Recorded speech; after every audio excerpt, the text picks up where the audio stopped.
देखिए बच्चों, distance between two lines, right. अभी लास्ट लेक्चर में हमने देखा था कि कोई भी दो लाइन के तीन केस होंगे, या तो वो ऐसे इंटरसेक्ट करेंगी, या वो पैरेलल होंगी, और या वो एक के ऊपर दूसरी होंगी। ठीक है, सोच के देखो, और कोई केस नहीं हो सकता। और मैं आपको पहले भी कह चुका हूं कि डिस्टेंस हमेशा सबसे छोटी ही कैलकुलेट की जाती है। तो जब दो लाइन आपस में इस सिचुएशन में आएगी, इंटरसेक्ट करेगी, तो इनके बीच में छोटी से छोटी डिस्टेंस ये है क्या? नहीं, इससे भी छोटी है, ये है, इससे भी छोटी ये है, इससे भी छोटी ये है, इससे भी छोटी डिस्टेंस ये है, और सबसे छोटी डिस्टेंस ये है, यानी कि 0। तो कभी भी ये क्वेश्चन आएगा ही नहीं, क्योंकि आंसर तो ऑटोमेटिक ही आ जाएगा, कैलकुलेट करना ही नहीं पड़ेगा कि दो इंटरसेक्टिंग लाइन के बीच में डिस्टेंस फाइंड करो। अरे भैया 0, ये तो वही वाली बात हो गई कि दो परपेंडिकुलर लाइन के बीच का एंगल फाइंड करो। क्या बताना है? आपने ही बोल दिया परपेंडिकुलर लाइन तो 90 डिग्री, इंटरसेक्टिंग लाइन है तो डिस्टेंस तो 0, तो इसका क्वेश्चन कभी भी नहीं आएगा। ऐसे ही कोइंसिडेंट लाइन एक के ऊपर एक है, तो दोनों के बीच की भी डिस्टेंस 0। ये दोनों लाइन एक दूसरे को एक पॉइंट पर कट करती है, ये एक दूसरे को इनफाइनाइट पॉइंट पर कट करती है।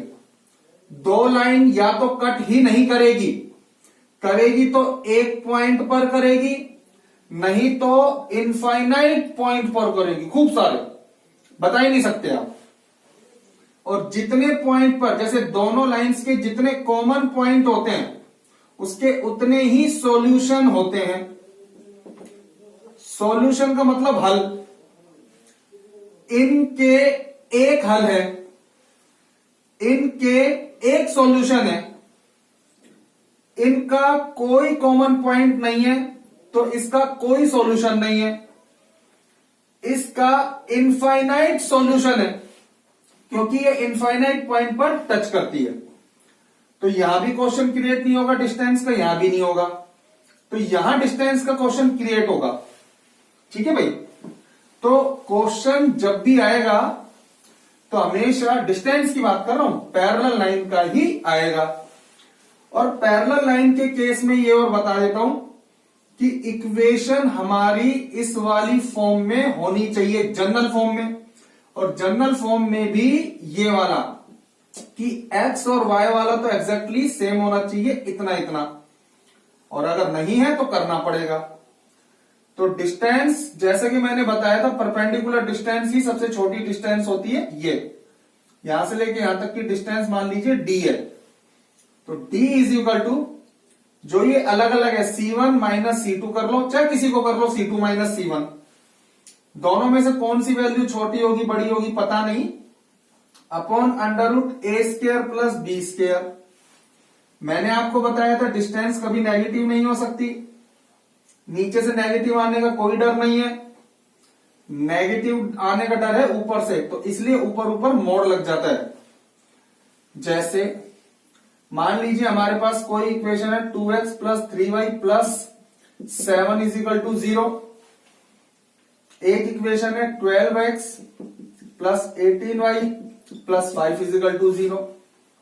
ठीक, इन दोनों को देखो, ये नंबर 1 और ये नंबर 2। मैं कहता हूं दोनों के बीच में डिस्टेंस फाइंड करो।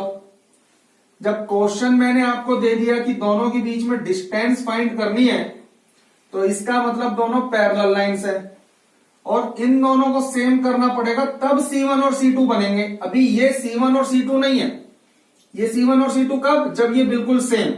तो पहले इन दोनों को सेम करो, चाहे तो आप इस पूरे को 6 से डिवाइड कर दो तो भी आंसर सेम आएगा, ये दोनों बन जाएंगे। जैसे 6 से डिवाइड करोगे तो 2x plus 3y plus 5/6 is equal to 0, तो आप देखोगे ये बिल्कुल सेम आ रहे हैं।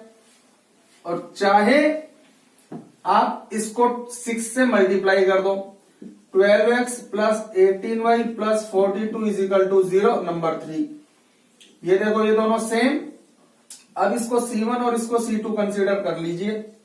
तो distance C1 minus C2 upon under root a square plus b square, और मोड ऊपर लगता है, क्या पता माइनस की वैल्यू आ जाए। और देखो आ रही है, देखो upon under root 12 square plus 18 square. इसको सॉल्व कर लीजिए और ऊपर से तो ये डिस्टेंस आ गया। समझ गए बात? तो डिस्टेंस जब भी आप कैलकुलेट करेंगे तो हमेशा ही दो पैरेलल लाइन के बीच में ही कैलकुलेट करेंगे, राइट? ठीक है बच्चों, एक्सरसाइज के क्वेश्चंस को डील कीजिएगा। कोई भी प्रॉब्लम आती है तो व्हाट्सएप कीजिएगा। मिलते हैं नेक्स्ट लेक्चर में। All the best.